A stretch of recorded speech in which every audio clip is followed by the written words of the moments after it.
தமிழ் தேசியம் எங்கள் ஊரில் சொல்லுவாள்ல, தாலி பேச்ச அத்தி பேசுப்பா அப்படின்னு சொல்லுவாள். பஞ்சாயத்தில் தாலி பேச்ச அத்து பேசுப்பா, என்ன வெத்தலாவுக்குள்ள செத்தவங்கையில் வெத்தலா கொடுத்த மாதிரி சவச்சவன்னு பேசிட்டு இருக்காயின்னு. அது மாதிரி ஒரு தாலி பேச்ச அத்து பேசிடுவோம். முதல்ல இந்தியம்னா என்ன, திராவிடம்னா என்ன, தமிழ் தேசியம்னா என்ன? அது இந்தியம்னா என்ன? அதற்கு இந்த புத்தகத்தை படிக்கும்போது தொடக்க கட்டுரையிலே எங்களுடைய ஆசான், எங்களுடைய முன்னவர் அண்ணன் தமிழரசன் அவர்கள் தெளிவாக விளக்கிட்டார். இன்றைக்கு இந்த நிலத்தில் தமிழ் தேசியம் என்பது ஒரு வேற்றுக்கிரக சொல் போலவும் தீண்டத்தகாத ஒரு வார்த்தை போலவும், தமிழர் என்று பேசுவதெல்லாம் பாசிசம், சாவனிசம், செப்பரேட்டிசம், நகர்ப்புற நக்சல், இது எல்லாம். ஆனால் இவையெல்லாம் கொஞ்சம் கொஞ்சமாக அமைதிப்படுத்தப்பட்டு வருகிறது.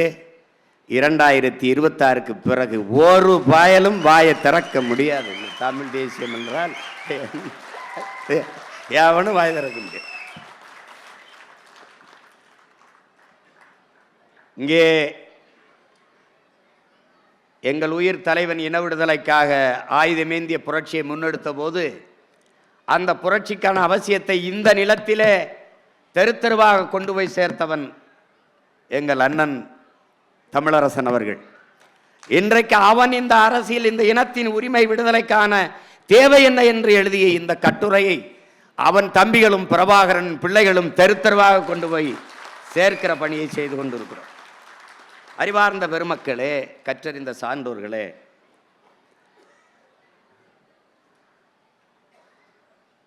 இந்தியம் என்பது ஒரு கற்பிதம், ஒரு உருவாக்கம்.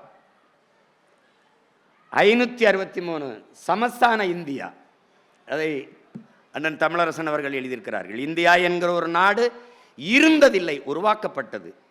கற்றறிந்த அனைவரும் நீங்கள் அறிவீர்கள். பல்வேறு தேசிய இனங்கள், அதை ஆண்ட சிறு பெரு மன்னர்கள்,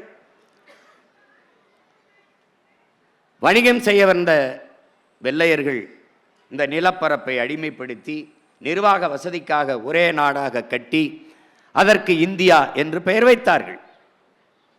நம்முடைய போற்றுதற்குரிய பெருந்தகை கவிக்கோ அப்துல் ரஹ்மான் அவர்கள் கூட வெள்ளைக்காரன் பெத்து போட்டு பெயர் வைத்தான், அதற்கு இவர்கள் அப்பன் முறை வைத்து கொண்டாடி கொண்டிருக்கிறார்கள் என்று. இது ஒரே வண்ணத்தில் ஒரே துணியில் தைத்த சட்டை அல்ல. நான் போட்டிருப்பது போல சொல்வார்கள், மஞ்சளில் ஒரு துணி, பச்சையில் கொஞ்சம், சிவப்பில் கொஞ்சம், ஊதாவில் கொஞ்சம், கருப்பில் கொஞ்சம், அப்படி கொஞ்சம் கொஞ்சமாக ஒட்டு போட்ட துணியில் தைச்ச சட்டை தான் இந்த நாடு. இந்தியா ஒரு தேசம் அல்ல, நாடு, பல தேசங்களின் ஐக்கியம், ஒன்றியம். அது யுனைடெட் ஸ்டேட் ஆஃப் அமெரிக்கா, அது யுனைடெட் கிங்டம், அது ஐரோப்பிய யூனியன், அதுபோல் இது யுனைடெட் ஸ்டேட் ஆஃப் இந்தியா. இது மாநிலங்கள் அவைதான். இது ரேடியோவே ஆல் இந்திய ரேடியோ தான், இந்திய ரேடியோலாம் கிடையாது இங்கே.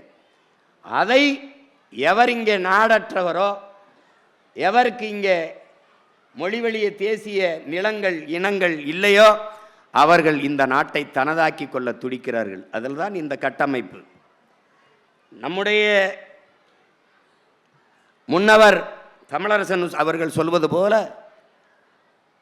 முதலாளித்துவ ஏகாதிபத்திய நாடுகளின்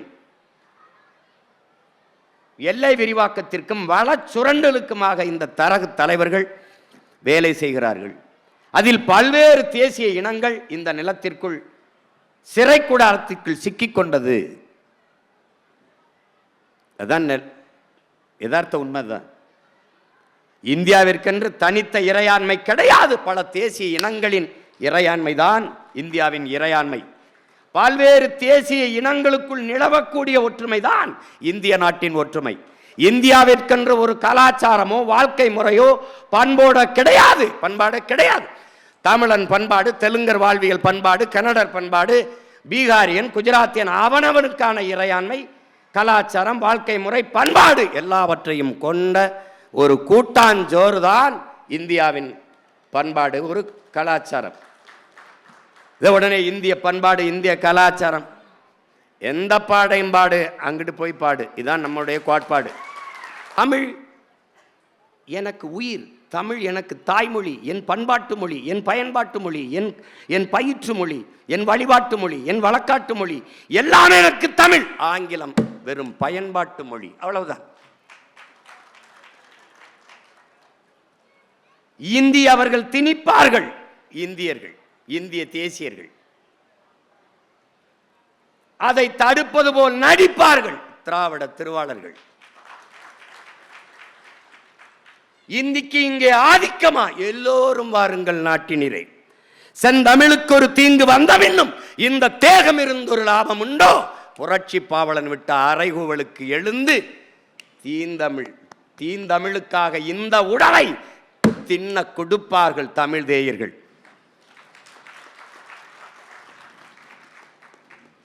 இங்க 4 ஆளை கவனிக்கணும். ஒன்று இந்தியை திணிப்பார்கள், திணிப்பதை எதிர்ப்பது போல நடித்து அதிகாரத்துக்கு வந்தார்கள்.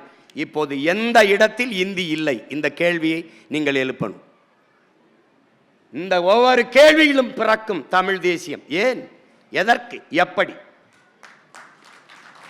ஒவ்வொன்றிலே கல்வி மானுட உரிமை, அதை கொடுக்க வேண்டியது அரசின் கடமை.